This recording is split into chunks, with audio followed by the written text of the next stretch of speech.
Bueno, aquí estamos para analizar la jornada. Hoy es viernes 19 de diciembre de 2025 y la verdad, el panorama es complejo. Muy complejo. Tenemos un acuerdo internacional que se frena, el Congreso acá que patea una ley clave para el año que viene y al mismo tiempo las calles llenas de gente. Exacto. Parecen piezas sueltas, ¿no? Pero la idea hoy es justamente esa, ver cómo se conectan. Vamos a desglosar el día para entender qué historia nos está contando todo esto en conjunto. Totalmente. Y creo que la historia central de hoy es una de contrastes, de tensiones. Mientras afuera se frenan acuerdos que llevan décadas, literalmente décadas, adentro la gente se moviliza masivamente. Sí, y estos eventos, que parecen no tener nada que ver, en el fondo reflejan lo mismo. Una discusión muy profunda sobre el rumbo, sobre el modelo económico y social, tanto a nivel global como acá a nivel local. Empecemos por lo más lejano entonces, por el escenario internacional. La noticia del día es sin dudas el acuerdo Unión Europea-Mercosur. El eterno acuerdo. El eterno acuerdo que no se firma este fin de semana como se esperaba. Se pospuso. Y el bloqueo viene de dos pesos pesados, Francia e Italia. Lo patearon como mínimo hasta enero. Claro. Y a pesar de esto, el presidente Milei confirmó que viaja igual a la cumbre del Mercosur en Foz de Iguazú. Y acá hay que entender que esto no es un simple retraso administrativo. No para nada. Después de más de 20 años de idas y vueltas, este freno lo que evidencia son las presiones proteccionistas pero fortísimas de los agricultores europeos. Ajá. Entonces la pregunta es, ¿qué significa esto para Brasil, que tiene la presidencia pro tempore? Y para la credibilidad del Mercosur como bloque negociador es un golpe duro. Es un golpe, sí. Y esa tensión se ve también en nuestro continente.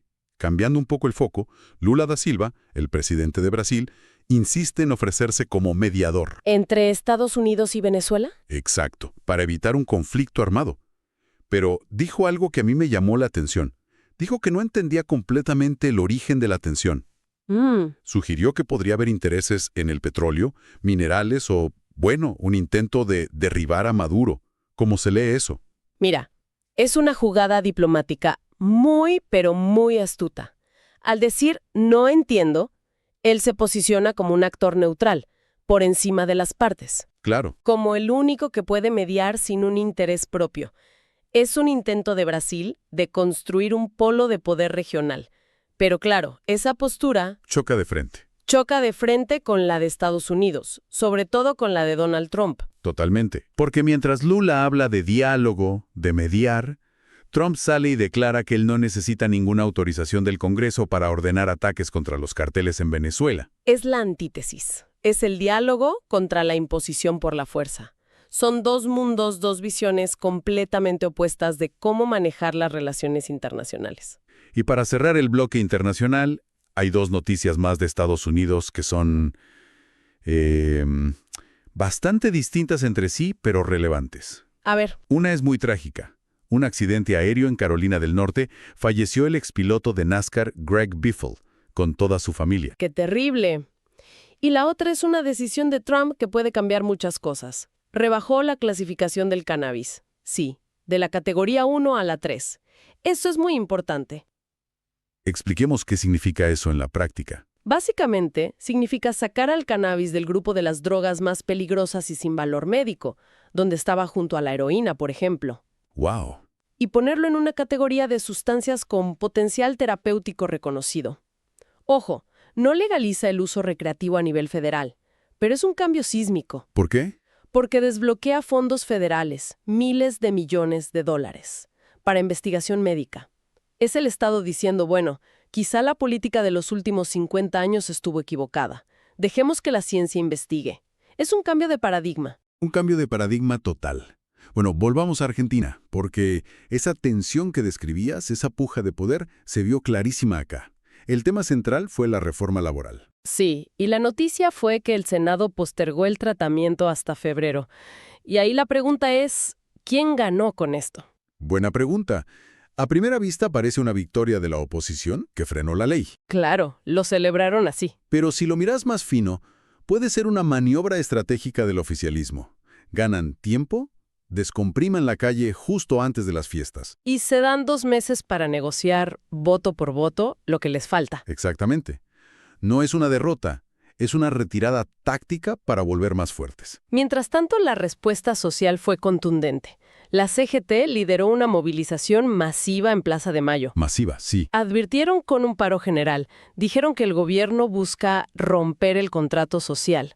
Pero hay un matiz importante. Marcharon en una columna separada. Figuras como Miriam Bregman criticando la tibieza de la CGT y pidiendo bloquear todo. Y esa división es clave para analizar. La existencia de dos marchas con discursos tan distintos revela fisuras en el frente opositor. Ajá. ¿Cómo puede afectar eso la capacidad real de frenar la reforma? Un frente dividido siempre es más débil. Le da al gobierno una ventaja para negociar por separado. Y lo impactante fue que no se limitó a Buenos Aires. La protesta tuvo un carácter realmente federal. Hagamos un repaso rápido. Sí, eso es fundamental. En Misiones, por ejemplo, hubo 2 movilizaciones en Posadas. Una a la mañana con la CTA Autónoma, IAT, y otra a la tarde con la CGT. Pero también hubo concentraciones en Chaco, Santa Fe, Tucumán, Mendoza, Entre Ríos, Jujuy, en todos lados. Y con consignas muy claras, ¿no? Leí una de Entre Ríos que decía no a la reforma laboral usurpadora de derechos. Tal cual. Y en Santa Fe, la CGT decía que la reforma beneficia al FMI, no a los trabajadores. Y eso, mira, eso es fascinante. Lo que estamos viendo es la capilaridad del descontento. No es un fenómeno porteño. Para nada. Esto demuestra una capacidad de organización, tanto sindical como social, que se extiende por todo el país. Y ese es un factor que el gobierno no puede ignorar. No puede. Bueno, ya vimos la política, la calle. Ahora, llevemos esto a la vida cotidiana, al bolsillo de la gente. ¿Cómo aterriza? Y ahí es donde la cosa se pone más dura. Vamos a Jujuy. El precio de la garrafa de 10 kilos, que para muchísima gente es la única forma de cocinar, llegó a los 20,000 pesos. 20,000 pesos. Se duplicó en un año. El doble. Y afecta a casi el 60% de la población de la provincia. Ahí tenés el final del efecto dominó. La decisión macroeconómica que se toma en Buenos Aires termina ahí.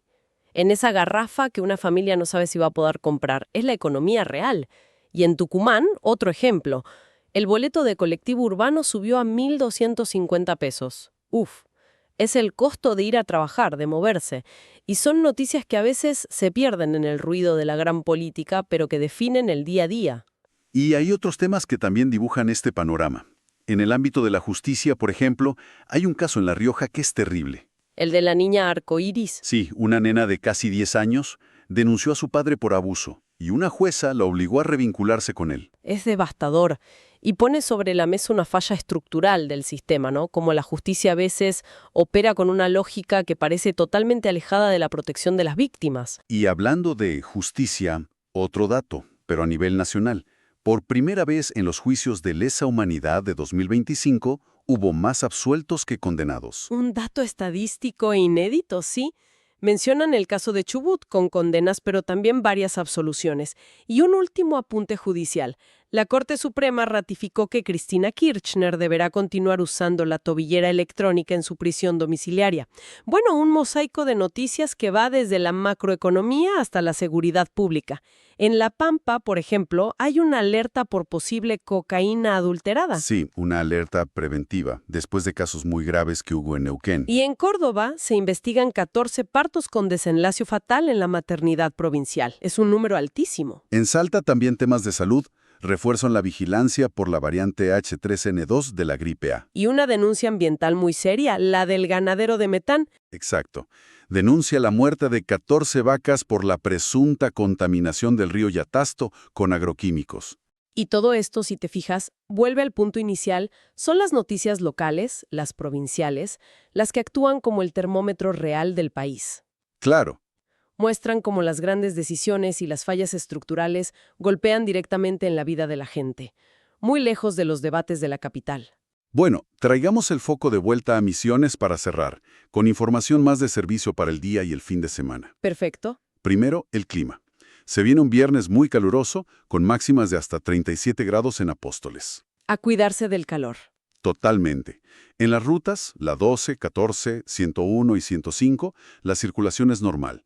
Pero como siempre, las recomendaciones de seguridad vial. Cinturón, Sillas para los chicos, fundamental. Y en servicios el calendario de pagos de ANSES sigue. Hoy jubilados, AUH y Progresar.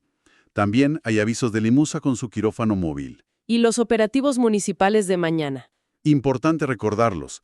Mañana sábado, descacharrado en Itaimbeu Guexú y Santa Rita y recolección de neumáticos en Dolores Norte y Sur. Y para los futboleros. Para los futboleros, agenda de cuartos de final de la Liga Posadeña, sábado y domingo. La Picada contra Colectiveros, Candelaria contra Mitre, entre otros. Agenda completa. Entonces, para cerrar y resumir la historia de hoy, vimos un escenario internacional incierto, con reglas que cambian. Ajá. Una puja interna muy fuerte por la reforma laboral que movilizó a todo el país, de punta a punta. Y una realidad en las provincias muy compleja. Y me gustaría dejar una reflexión final, una pregunta. Hoy vimos protestas coordinadas en muchísimas provincias, todas contra una única política federal. Sí, la pregunta es, ¿estamos viendo una reacción temporal, algo del momento, o estamos quizá presenciando el surgimiento de una nueva forma de oposición social y política? Una oposición más federalizada, decís. Exacto, que se organiza y actúa por fuera de la estructura de poder tradicional, esa que siempre estuvo centrada en la capital. Quizás lo que estamos viendo es que la periferia está encontrando una nueva voz. Una pregunta clave, sin dudas, para entender no solo lo que pasa hoy, sino lo que viene, el futuro político y social del país. Para más información y un análisis continuo de estas y otras noticias, pueden visitar ahoramisiones.com.ar.